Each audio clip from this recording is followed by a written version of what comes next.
Hello മക്കളെ, ഞാൻ Swathi, Kozhikode medical കോളേജിലെ സെക്കൻഡ് ഇയർ MBBS സ്റ്റുഡൻ്റ് ആണ്. Actually MBBS is waiting for you. ഒരു ഗവൺമെൻറ് മെഡിക്കൽ കോളേജ് നിങ്ങളെ വെയിറ്റ് ചെയ്തിരിക്കുകയാണ്. ഒരു വർഷം നിങ്ങളിടുന്ന എഫേർട്ടിനനുസരിച്ചിരിക്കും നീറ്റ് 2025 എഴുതിയിട്ട് നിങ്ങളൊരു ഗവൺമെൻറ് മെഡിക്കൽ കോളേജിൽ MBBSന് കയറോ ഇല്ലയോ എന്ന് തീരുമാനിക്കണ കാര്യം. അപ്പോൾ എനിക്ക് എൻ്റെ ഒരു എക്സ്പീരിയൻസ് പറയാം. ഞാൻ ആക്ച്വലി നീറ്റ് 2022 എഴുതി കോഴിക്കോട് മെഡിക്കൽ കോളേജിൽ MBBS സീറ്റൊക്കെ പോയി അഡ്മിഷനൊക്കെ എടുത്തിട്ട് ഫസ്റ്റ് ഡേ നമ്മൾ അതായത് അഡ്മിഷൻ എടുത്തു. ക്ലാസ്സസ് സ്റ്റാർട്ട് ചെയ്തത് November 14 അപ്പോൾ ഞാനും അച്ഛനും അമ്മയും ഒക്കെ കൂടെ നമ്മൾ വീട്ടിൽ നിന്ന് എല്ലാവരും കൂടെ പോയി. ഞാൻ സ്റ്റിൽ ആ ദിവസം ഓർക്കുന്നു. എന്നേക്കാളൊക്കെ സന്തോഷിച്ചത് എൻ്റെ അച്ഛനും അമ്മയായിരുന്നു.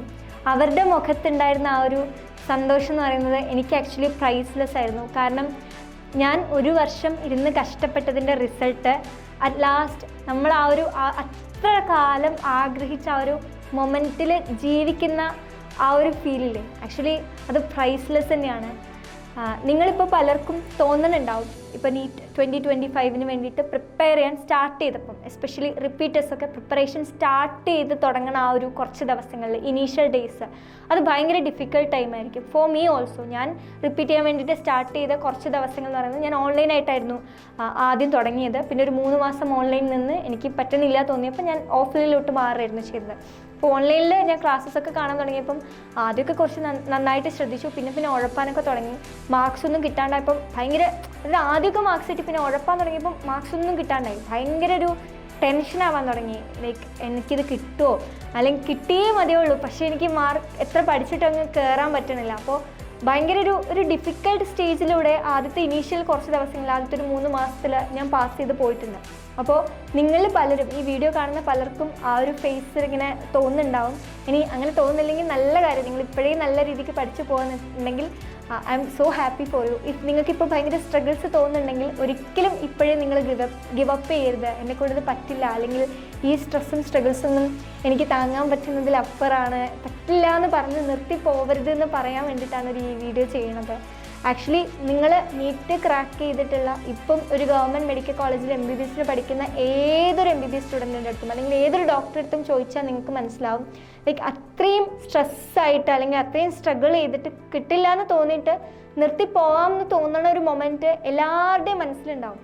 പക്ഷേ മറിച്ച് ലൈക്ക് നിർത്തുന്നതിന് പകരം ഇത് കണ്ടിന്യൂ ചെയ്ത് ഞാൻ എന്നെക്കൊണ്ട് പറ്റുന്നതിൽ ഏറ്റവും മാക്സിമം എഫേർട്ട് ഇടും, കഷ്ടപ്പെടും എന്ന് പറഞ്ഞ് എഗെയിൻ റീസ്റ്റാർട്ട് ചെയ്യുന്ന മൊമെൻ്റാണ് ആക്ച്വലി നിങ്ങളുടെ ഒരു ലൈഫ് ട്രാൻസ്ഫോം ചെയ്യുന്നത്.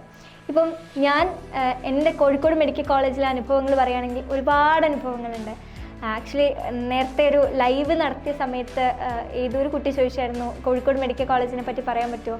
ആക്ച്വലി കാലിക്കറ്റ് മെഡിക്കൽ കോളേജ് പൊളി, ഭയങ്കര നൈസാണ്. നമുക്ക് പഠിക്കാനും അക്കാഡമിക്സ് കാര്യങ്ങളൊക്കെ ഉണ്ട്, അതൊക്കെ നല്ല സ്ട്രെസ് സാധനങ്ങളൊക്കെ ഉണ്ട്.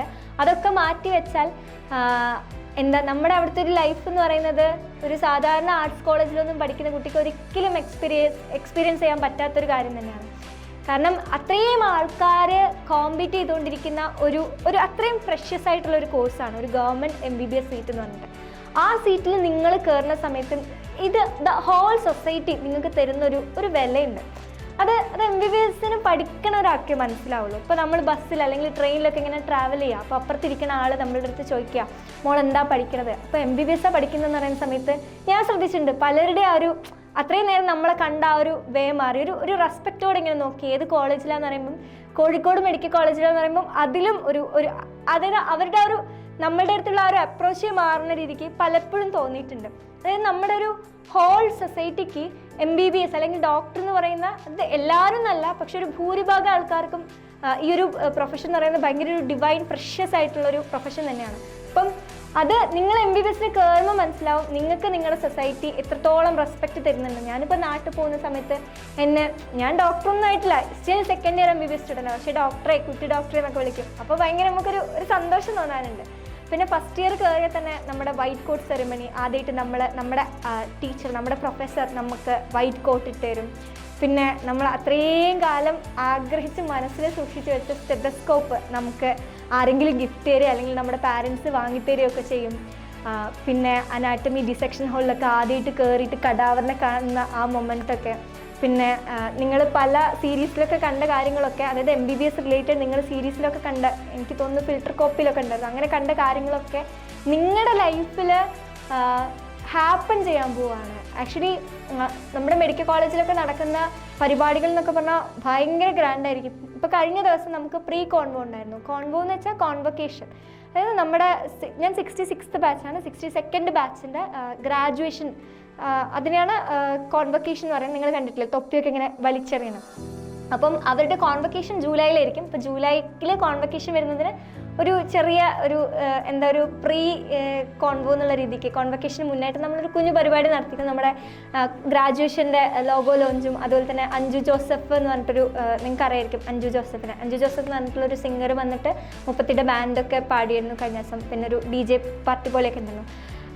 നിങ്ങൾക്ക് മേ ബി ചിലരുടെയൊക്കെ സ്റ്റേറ്റസിലും സ്റ്റോറീസിലൊക്കെ നിങ്ങൾ കണ്ടിട്ടുണ്ടാകും. അത്രയും ഗ്രാൻഡായിട്ടാണ് നമ്മുടെ ഓരോ പരിപാടികളും നടക്കുന്നത്. നമ്മുടെ ഈ ഒരു കോൺവൊക്കേഷൻ എന്നൊക്കെ പറയുന്നത് 60+ lakhs ഒക്കെ മുടക്കിയിട്ട് നടക്കുന്ന അത്രയും ഗ്രാൻഡ് സെലിബ്രേഷൻസ് ആണ്. ഇതൊന്നും നിങ്ങളൊരു സാധാരണ ആർട്സ് കോളേജിലൊന്നും പോയിട്ടുണ്ടെങ്കിൽ ഒരിക്കലും നിങ്ങൾക്ക് കിട്ടില്ല. NITസിലും IITസിലൊക്കെ പോയാൽ നിങ്ങൾക്ക് കിട്ടുമായിരിക്കും, അല്ലെങ്കിൽ ഐസറിലൊക്കെ പോയാൽ കിട്ടുമായിരിക്കും. അതായത് അത്രയും ബാക്കിയുള്ള ഇതിനെയൊക്കെ കമ്പയർ ചെയ്ത് നോക്കുന്ന സമയത്ത് നിങ്ങളുടെ ഒരു കോളേജിൻ്റെ സ്റ്റാൻഡേർഡ് ആക്ച്വലി ഡിഫറെൻ്റ് ആവുകയാണ് നിങ്ങൾ മെഡിക്കൽ കോളേജിലൊക്കെ വരുന്ന സമയത്ത്. പിന്നെ ഇപ്പോൾ സെക്കൻഡ് ഇയറിൻ്റെ കാര്യങ്ങൾ പറയുകയാണെങ്കിൽ നമുക്ക് പോസ്റ്റിങ്സ് ഇറങ്ങും. എനിക്ക് ഫസ്റ്റ് പോസ്റ്റിംഗ് വാസ് പീഡിയാട്രിക്സ്. എനിക്ക് ഭയങ്കര ഇഷ്ടമായിരുന്നു പീഡിയാട്രിക്സ്. എനിക്ക് ഭയങ്കര റെസ്പെക്റ്റുള്ളൊരു പ്രൊഫസർ ഉണ്ടായിരുന്നു. സാറ് കുട്ടികളുടെ അടുത്തൊക്കെ അതായത് ഇപ്പോൾ ഒരു കുഞ്ഞു വാവ ഒരു കുഞ്ഞു വാവയുടെ ബെഡിൽ വാവ കിടക്കാമെന്നായിരിക്കും, പേഷ്യൻ്റ് ആയിരിക്കും. അപ്പോൾ നമ്മൾ കുറേ ഹൗസ് സർജൻസും PG ഡോക്ടേഴ്സും അതുപോലെ തന്നെ ഈ പറഞ്ഞ പ്രൊഫസേഴ്സും നമ്മൾ മെഡിക്കൽ സ്റ്റുഡൻസൊക്കെ കൂടെ ഇങ്ങനെ റൗണ്ട്സിന് പോകും വാർഡിൽ പോകുന്ന സമയത്ത്. അപ്പോൾ നമ്മൾ ഡോക്ടേഴ്സൊക്കെ ഇങ്ങനെ സ്റ്റെത്തൊക്കെ വെച്ച് നോക്കുന്ന സമയത്ത് കുഞ്ഞൻ ഭയങ്കര കരച്ചിലായിരിക്കും. പക്ഷേ ഈ സാറ് വന്നിട്ട് സാറിൻ്റെ അത്രയും കാലത്തൊരു എക്സ്പീരിയൻസ് ഉണ്ടായിരിക്കും. വാവേനെ കാണിച്ചിട്ട് കുറച്ചിങ്ങനെ ഗോഷ്ടിയൊക്കെ കാണിക്കുന്ന സമയത്ത് വാവ ഇങ്ങനെ ഭയങ്കര ചിരിക്കും. അതായത് നമുക്ക് ചില ഡോക്ടേഴ്സ് പേഷ്യൻ്റുമായിട്ട് ഡീൽ ചെയ്യുന്ന ആ ഒരു വേ ഉണ്ട്. അത് കാണുമ്പോൾ നമുക്ക് തന്നെ ഭയങ്കര ഒരു മോട്ടിവേഷനും റെസ്പെക്റ്റൊക്കെ തോന്നും. ഇങ്ങനെ വലുതാവണ സമയത്ത് ഇങ്ങനെ ഒരു ഡോക്ടർ ആവണം. ഇപ്പം എനിക്ക് ആക്ച്വലി ഗൈനക്കോളജിയിലാണ് പോസ്റ്റിങ്സ്, ഗൈനക്കോളജി ആൻഡ് ഒബ്സ്ട്രാക്ടിക്സ്. അപ്പോൾ ഗൈനക്കിൽ മേജർ OTയിലൊക്കെ സിസേറിയൻ C-സെക്ഷൻ ഒക്കെ കാണുന്ന സമയത്ത്, പിന്നെ അതുപോലെ തന്നെ ലേബർ റൂമിൽ പോയിട്ട് നോർമൽ ഡെലിവറി കാണുന്ന സമയത്ത്, ഒരു കുഞ്ഞ് ജനിച്ച് ആ കുഞ്ഞ് കരയണ സമയത്ത്, ആ ഒരു സ്വീറ്റ് ലിറ്റിൽ ക്രൈ കേൾക്കുന്ന സമയത്ത് നമുക്ക് തന്നെ തോന്നും ആ കുഞ്ഞിൻ്റെ ആരുമല്ല നമ്മുടെ ഒരു ബന്ധവും നമ്മൾ തമ്മിലില്ല. ജസ്റ്റ് ഒരു പേഷ്യൻ്റിൻ്റെ ജനിക്കണ വാവ ആൻഡ് അവിടുത്തെ മെഡിക്കൽ സ്റ്റുഡൻസ് എന്നുള്ളതിന് അപ്പുറത്ത് നമുക്ക് തോന്നുന്ന ഒരു ഇമോഷണൽ എന്തോ ഒരു ഹാപ്പിനെസ് ഉണ്ട് ആ വാവ ജനിക്കുന്നതും, അല്ലെങ്കിൽ ഒരു പേഷ്യൻറ്റിനെ സുഖമായിട്ട് പോകുന്ന സമയത്തൊക്കെ നമുക്ക് തോന്നുന്ന ഒരു ഹാപ്പിനെസ് ഉണ്ട്. അത് actually we are dealing with human feelings. വേറൊരു കോഴ്സിനും ഇത് ഇല്ല തോന്നുന്നു. ഇപ്പം എൻജിനീയറിങ് അല്ലെങ്കിൽ വേറെ ഏതെങ്കിലും ഡിഗ്രി കോഴ്സിനൊന്നും ഇത്ര രീതിയിൽ ഹ്യൂമൻ ഇൻറ്ററാക്ഷൻസ് വരുന്ന രീതിക്ക് മേ ബി ഉണ്ടാവുമായിരിക്കും. ബട്ട് MBBSൽ അത് ഒരുപാടുണ്ടാവും. കുറേ പഠിക്കാനും കാര്യങ്ങളൊക്കെ ഉണ്ട്. പക്ഷെ അതൊക്കെ എന്തായാലും നീറ്റ് ക്ലിയർ ചെയ്ത് വരുന്ന ഒരു കുട്ടിക്ക് ഹാൻഡിൽ ചെയ്യാൻ പറ്റുന്നതേ ഉള്ളൂ.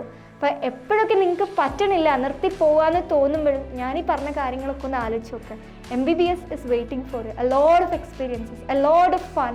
ഇങ്ങനെ ഒരുപാട് നല്ല മൊമെൻറ്റ്സ്, നല്ല ഫ്രണ്ട്സ് എല്ലാവരും നിങ്ങൾക്ക് വേണ്ടിയിട്ട് വെയിറ്റ് ചെയ്യണം. ജസ്റ്റ് ഒരു വർഷം ഇരുന്ന് പഠിച്ച് കഷ്ടപ്പെട്ട് പഠിച്ച് നീ 2025 എഴുതി ക്രാക്ക് ചെയ്ത് ഇങ്ങ് വന്നാൽ മതി. അപ്പോൾ നമുക്ക് കോഴിക്കോട് മെഡിക്കൽ കോളേജിലേക്ക് വരുന്നവർക്ക് നമുക്ക് അവിടുന്ന് കാണാം, സംസാരിക്കാം. അപ്പോൾ ഓൾ ദി ബെസ്റ്റ്, നന്നായിട്ട് പഠിക്കുക. എന്തായാലും ഒരു ഗവൺമെൻറ് MBBSൽ സീറ്റ് കയറുന്നത് വരെ കഷ്ടപ്പെട്ടോ, എന്തായാലും നിങ്ങൾക്കത് സാധിക്കാൻ പറ്റുന്നതായിരിക്കും. അപ്പോൾ ടാറ്റ.